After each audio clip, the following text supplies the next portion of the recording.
Allahu Ekber.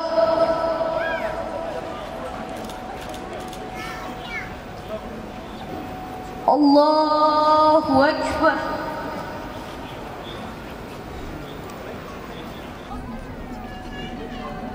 Allahu.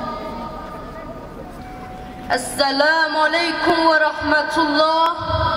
Esselamu Aleyküm ve Rahmetullah. Başıma bir olay geldi. O zamandan beri namazımı kaçırmıyorum. Hayırdır inşallah dedim. Bugünkü programımızda yaz tatili boyunca camiye giden, namaz eğitimi alan çocuklarımızla birlikte bir final programı gerçekleştirdik. Bu final programında kardeşlerimiz hep beraber, cemaatle namazlarını eda ettiler. Programımızın amacı namazı onlara teşvik etmek, namazı onlara sevdirmek. Zaten konuşmalarda ve program boyunca atılan sloganlarda da içerik buydu.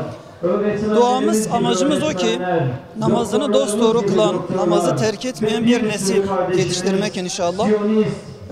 Bu amaçla Kur'an Nesli platformu olarak 3 aydır devam eden bir programımız vardı birçok camide. Çocuklarımız kardeşleriyle beraber, arkadaşlarıyla beraber el ele tutuşup takkelerini takıp camiye geldiler. Namazı kıldılar. Namazın farzlarını öğrendiler, önemini öğrendiler. Ve bugün burada, bu meydanda bir final, bir zirve programı gerçekleştirdik. Çok huzurlu hissediyorum.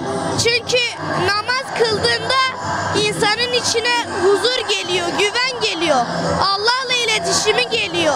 Bundan sonra hayatımı namaz kılmaya devam edeceğim. Hiç de terk etmeyeceğim Allah nasip ederse.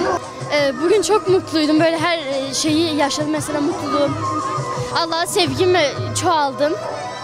Böyle ne bileyim çok değişik bir gündü. Çok sevindim. Her zaman eskisinden daha iyi bir namaz aşkım çoğaldım. Eskiden daha azdı. Çok fazla ilgim yoktu. Şu an daha çok çoğaldı ilgim.